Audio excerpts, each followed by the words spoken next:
¡Pa! Bacamora, del Potrero, Becerrero, de Tuxtilla, trono de Montarquecilla, o el caballo caballero, sin piquetes de avispero, que comí el panal entero, porque ya entendí la maña, la ciencia no me es extraña, sano crezco allá en la grama, porque oigo y veo el programa, y el que sabe, y al que sabe no lo engañan. Campo el milagro, dulce y murmullo, te seduce y es tan tuyo. Veracruz agropecuario, produce orgullo.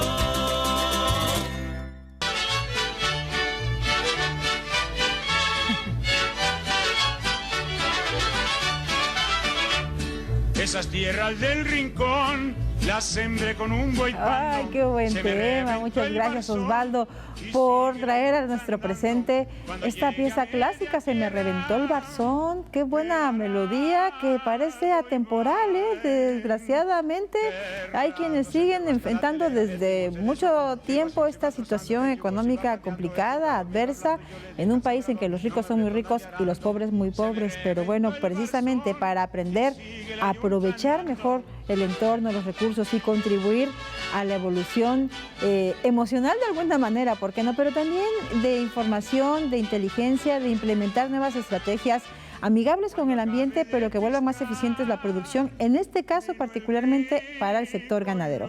Hoy conversaremos con un gran amigo de este programa, un investigador del INIFAP. Él es el ingeniero Francisco Ugalde Acosta, quien nos trae un tema muy necesario, sobre todo para esta temporada de sequía.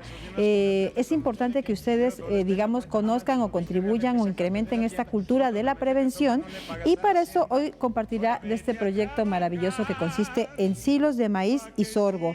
De alguna manera el INIFAP ha tenido un trabajo permanente en coordinación con los sectores productivos y con la Unión Ganadera Zona Centro de Veracruz. Han implementado este proyecto del cual hoy nos compartirá algunos de los resultados. Así que si usted quiere saber también si se dedica a esta actividad y quiere saber cómo estar preparado o prevenido, pues hoy aquí tendremos algunas sugerencias que seguramente pueden ser de mucha utilidad ante una sequía que ya ha sido anunciada, será bastante severa. Póngase cómodo, tenga a la mano con qué disfrutar esta emisión. Mientras eso sucede, veamos esta información relacionada con el gorgojo del maíz. Adelante. En campo, la hembra pone huevos en la mazorca. Al nacer, la larva se alimenta del grano y pupa dentro del grano. Emergen adultos para reproducirse e infestar más granos. En las condiciones estables de las trojes, el ciclo es más rápido. ¿Cómo controlar al gorgojo del maíz? El acuyo, Piper auritum. Follaje seco o al sol, pulverizarlo, revolverlo con el maíz o en costales o recipientes de almacenamiento. En un tanque hermético, colocar un tubo de 6 pulgadas de diámetro con perforaciones pequeñas en el centro del tanque. Llenar con granos todo el recipiente excepto el tubo. Bajar una vela encendida por el tubo y cerrar el tanque. No se debe de mover. Al consumirse el oxígeno, la vela se apagará.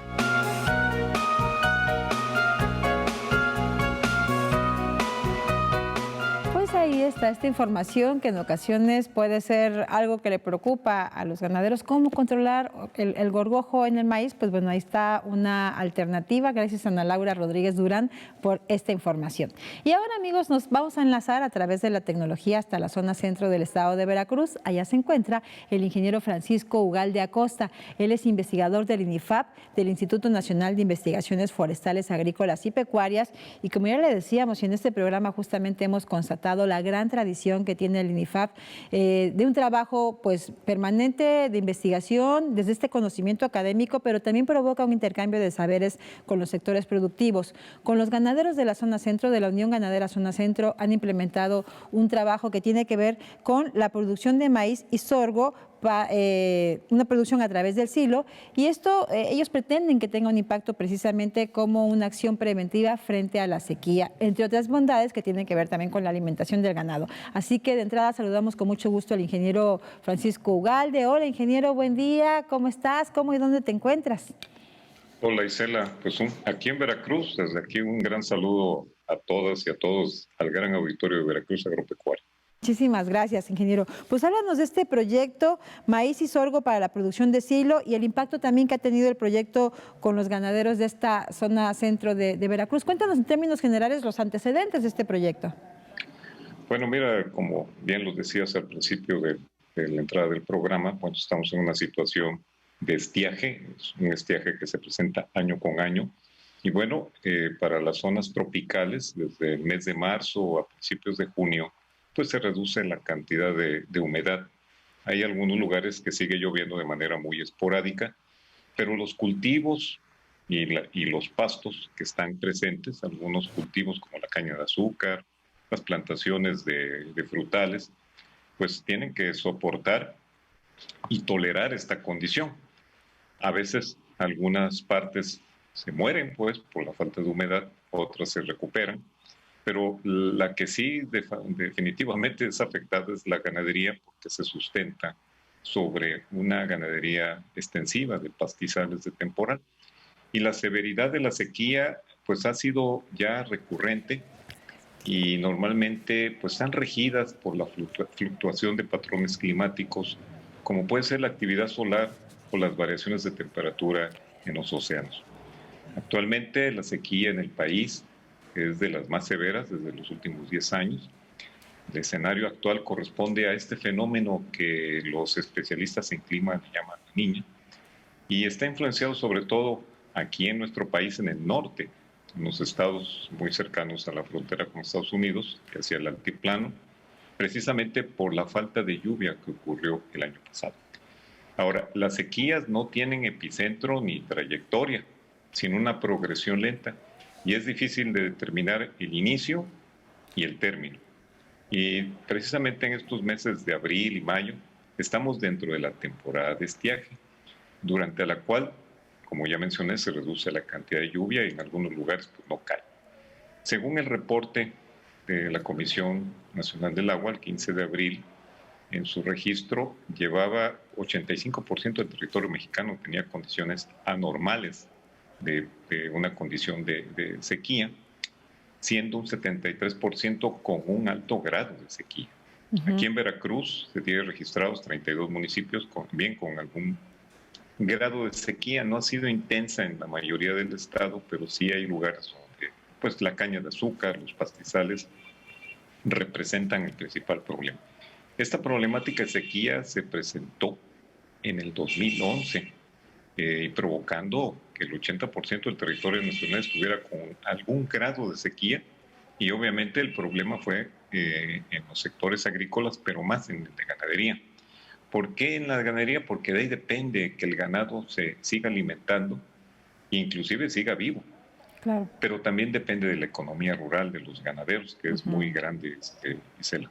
Claro, por supuesto. Depende de la economía también, ingeniero, y depende también de esta pues capacidad que muchos de ellos han demostrado, me refiero de acercarse a instituciones como ustedes, al INIFAP, o investigadores, o a gente que hace un trabajo también de campo importantísimo para la transferencia del conocimiento y la tecnología justamente. En ese sentido, como una mitigación hacia los asuntos o la problemática relacionada con la alimentación en esta temporada, que es crítica como lo es la sequía y que es recurrente, además ya sabemos que cada año va a suceder, así que es importantísimo que si hablamos de prevención, desde antes nos vayamos involucrando con ese tipo de información. Y háblanos precisamente de esta alternativa que contribuye a la suficiencia de alimentos durante la sequía. Nos referimos a la elaboración de los hilos de maíz y sorgo con este concepto de estos genotipos mejorados, tolerantes a factores bióticos y abióticos. Ingeniero, cuéntanos de este trabajo que también se impulsa desde el INIFAP. Bueno, tenemos el antecedente de que muchos de los productores ganaderos son pequeños. Sí, claro. Tienen 30, 50 cabezas a lo más y superficies de 30 hectáreas que tienen que destinar precisamente para alimentar. La mayoría se dedican a la ganadería de doble propósito y bueno, los riesgos, como ya mencionabas, de la sequía, pues eso representa el éxito y el fracaso de superar esta situación. Claro. Y la alternativa, bueno, es producir forraje en las épocas de mayor posibilidad, que es en la época de lluvias, producir el forraje que vamos a necesitar. Hay que hacer un cálculo en base al consumo del ganado, pero para esto hay que hacerlo en la temporada de lluvias, que básicamente vamos a empezar ahí por mediados de junio a septiembre. Hay lugares donde les da tiempo inclusive de sembrar 2 ciclos para poder tener la suficiencia de forraje. Ahora, cualquier maíz o cualquier sorgo puede producir forraje. El problema es que algunos genotipos que andan en el mercado son susceptibles a enfermedades. Y bueno, no tendría ningún caso tener un maíz y un sorgo muy productivo si es susceptible a uno de los principales problemas que se presentan, que son factores bióticos, como es precisamente las enfermedades. Dentro de las que te puedo citar es la enfermedad, el achaparramiento, que es un complejo viral y de micoplasmas, o también la mancha de asfalto, donde son 3 hongos, y no tendría ni mucho caso tener una plantación que vamos a producir maíz o sorgo, pero que particularmente en el caso de maíz se viera afectada la mayor cantidad de forraje, pues ya que van a poder ensilar. Claro. Precisamente en el campo experimental Cotazla tenemos muchos años de hacer investigación, data desde 1948, y creo que somos la única institución precisamente con la gran experiencia en materia de materiales genéticos. Y bueno, precisamente los maíces que se están produciendo hoy en día se han incursionado en la producción de forraje ante la problemática precisamente de enfermedades, y todavía agrégale el tema de la tolerancia a sequía dentro del temporal, porque hay sequía interestival y hay la sequía del estiaje que se presenta en esta temporada. Sí. También tienen tolerancia a vientos. Esto lo hace ser materiales, o en este caso híbridos y variedades, que le pueden ofrecer al ganadero precisamente asegurar una producción para precisamente prevenir en la época de estiaje del siguiente año. Eso está muy bien, ingeniero. Y qué importante también exactamente el trabajo que desde el campo experimental Cotazla ustedes han hecho pues todos estos años. Ya nos dices, desde 1940 aproximadamente, ¿dijiste cuál fue la fecha que...? 48, fíjate, que se empezaron a hacer los trabajos en la zona de San Rafael, Veracruz. ¿Y se han especializado justamente en cultivos como el maíz y como el sorgo, ingeniero? Maíz, frijol, sorgo, y más de 20 cultivos, entre esos los pastos, que seguramente mucha gente no sabe que ahí en el campo Cotazla salieron todos los pastos que se siembran en el trópico mexicano. Fíjate, exactamente, esa es la cuna del conocimiento, de la investigación y de la transferencia también de tecnología que durante toda su existencia el INIFAP ha promovido. Háblanos, Inge, de las tecnologías utilizadas también en particular en este proyecto. Bueno, este trabajo se hizo con una especie de convenio, bueno, es un convenio con la Unión Ganadera de la Zona Centro de Veracruz, y operó en el 2019 y el 2020. Esto se hizo para que los asociados, a través de las diferentes asociaciones ganaderas que forman la Unión Ganadera de la Zona Centro, empezaran a fomentar el uso del silo o hacer silos, pero con maíces y sorgos del INIFAP, precisamente porque tenían estas características. Muchos de ellos, los ganaderos, pues cuando van y siembran con propósitos de forraje, pues van y adquieren cualquier maíz, cualquier sorgo, y a veces no son los adaptados a las zonas, o pueden tener problemas de enfermedades, o les falta tolerancia a la sequía, a los vientos, y después les va mal y dicen, no, yo ya mejor sigo comprando pacas, ¿no? Pero en este caso, este proyecto, lo que hicimos fue precisamente producir de estas semillas mejoradas para que los productores las adquirieran a través de un convenio.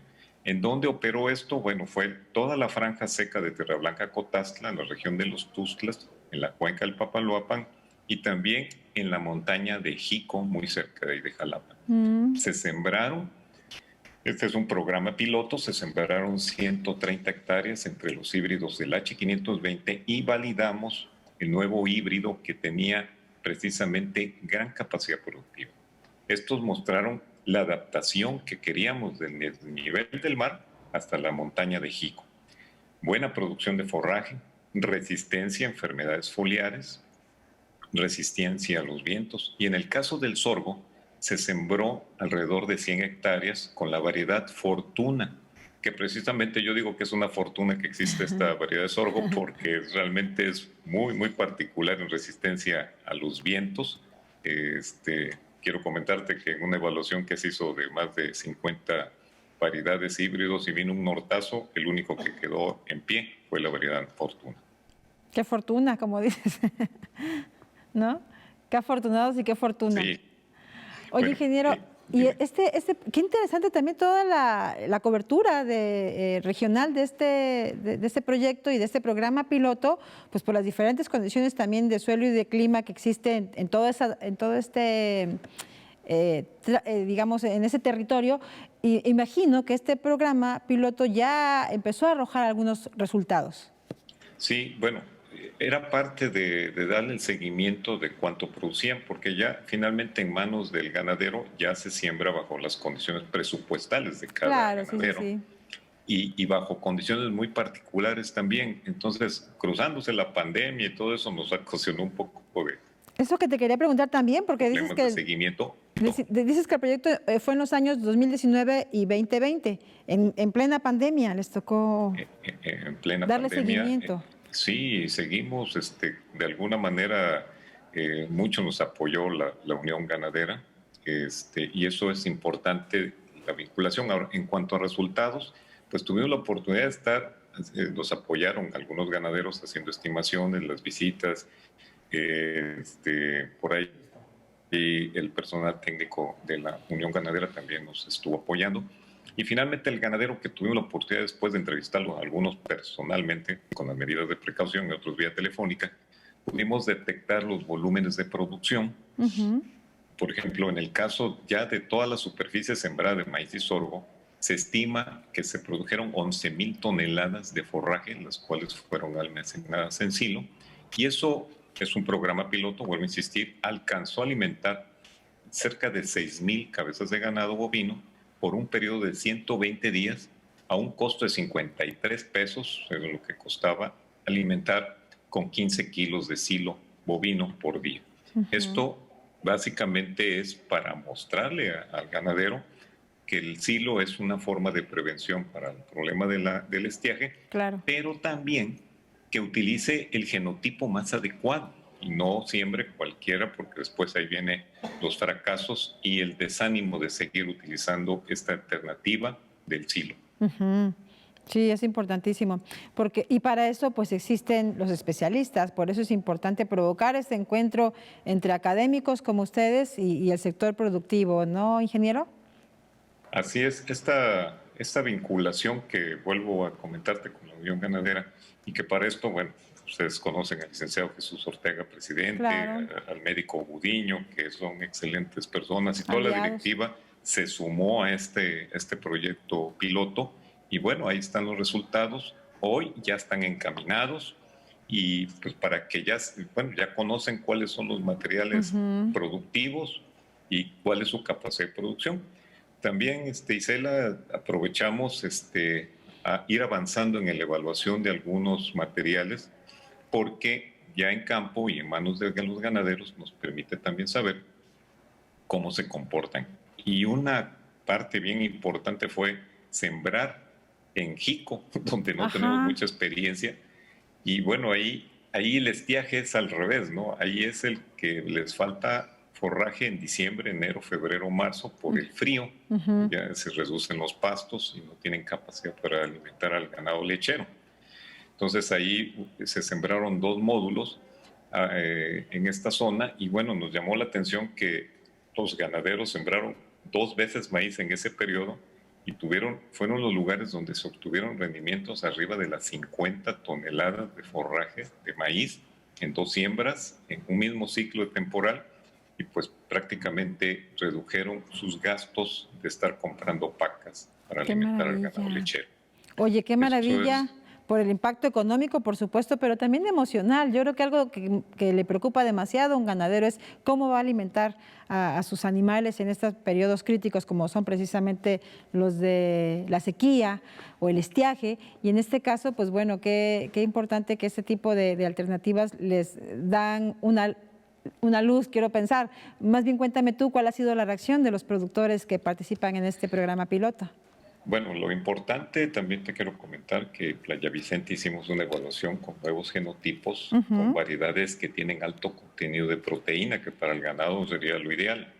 Y bueno, tuvimos datos de 27 a 35 toneladas, eso para los productores es una buena cantidad cuando se maneja bajo condiciones de temporal. Para los ganaderos, al saber que existen materiales en este caso híbridos, que tienen alta capacidad productiva, que no se enferman, que toleran los vientos y que además les va a dar una solución al problema que tenían, pues ya están encaminados a que sigan, ya vayan con más seguridad, Isela, claro, a dedicarse a producir silo, pero ya sepan el nombre y el apellido de la variedad o del híbrido. Eso ya es un avance porque los escalamos a un nivel de conocimiento y de toma de decisiones por parte del productor. Sí. Quiero comentarte que, por ejemplo, el ingeniero Gudiño, que es médico veterinario, es médico veterinario Gudiño, sí, él se dedicó a probarlo con sorgo ahí en Jamapa y prácticamente lo sembró asociado con una leguminosa que es fijadora de nitrógeno, que se llama Canavalia. Prácticamente se fue sin fertilización, que es una ventaja producir forraje, por supuesto, en este caso. Claro. Y que aparte, pues, en la última platicada que estuve con él, me dijo que ya quedaba las necesidades de forraje cubiertas hasta todo el año del 2021, o sea, a pesar de que ya habíamos acabado el proyecto piloto, él ya se encarriló y tenemos otros ejemplos de productores que ya están en esa parte de que el silo es el modo de prevención para el estiaje. Muy bien, les dieron el remedio y el trapito. Oye, es que sí, de verdad que importante. El área de cobertura de este proyecto, le recordamos a quien nos escucha, fue en toda la franja seca de Tierra Blanca, Cotaxtla, la región de los Tuxtlas, cuenca del Papaloapan y la región de Montaña Alta, en esa región de Jalapa, específicamente en el municipio de Jico. Es decir, que la plasticidad de los genotipos de maíz se establecieron desde el nivel del mar hasta pues esta otra región de montaña, diferentes latitudes, diferentes realidades también económicas, como tú bien decías, ingeniero Ugalde. En ocasiones este proyecto ya existe y se va a adecuar a las realidades de cada productor. Por lo pronto, pues qué importante, insistimos, que estén realizando este trabajo, que puede también representarles una alternativa para la alimentación de su ganado a partir de la aplicación de estas nuevas tecnologías. Ingeniero, para quien quiera más información de este proyecto, para quien quiera sumarse, ¿qué tendría que hacer? Bueno, nosotros tenemos, ahorita con esta pandemia, tenemos algunos mecanismos de contacto, si pueden ser a través del correo electrónico ugalde.francisco@inifap.gov.mx. Ahí atenderemos su solución a través de ustedes también. Y para los que quieran mayor información sobre cómo funciona este proyecto, también más los ganaderos se pueden, conocidos entre ellos, con el licenciado Ortega y con el médico Gudiño, quienes les pueden platicar. Ellos sembraron, fueron usuarios y pueden tener información más precisa de cómo manejaron ellos su producción. Pero prácticamente la tecnología se sustenta en estos genotipos de maíz y de sorgo, y actualmente estamos tratando de fomentar el uso de las leguminosas como una especie así como de proteína, precisamente para que el ganadero eleve pues la calidad nutritiva de sus forrajes. Qué bien, y ya nos vamos con los sistemas silvopastoriles y toda esta cultura, la cual que más que una alternativa o una opción es una necesidad en estos nuevos tiempos con nuevas problemáticas socioambientales, ingeniero. Pues siempre es un gusto conversar contigo, te mandamos un abrazo con mucho afecto hasta la zona centro, salúdanos a los amigos de la posta zootécnica de allá de Paso del Toro y a los colegas también tuyos del INIFAP en Cotaxtla y a toda la gran familia de este Instituto Nacional de Investigaciones Forestales, Agrícolas y Pecuarias, a las cuales le tenemos un gran afecto. Gracias, ingeniero. Gracias a ti, Isela. Un gran saludo al auditorio de Veracruz Agropecuario, un saludo a Ana Laura y a todo el equipo de producción. Muchísimas gracias. Gracias al ingeniero Francisco Ugalde, investigador del INIFAP, y gracias a usted por habernos acompañado. Si desea más información del tema aquí presentado, escríbanos veracruzagropecuario@tvmas.mx. Por hoy y por ahora, muchísimas gracias y hasta la próxima. Se llevó para su maldita troje, se me reventó el barzón y sigue la yunta andando.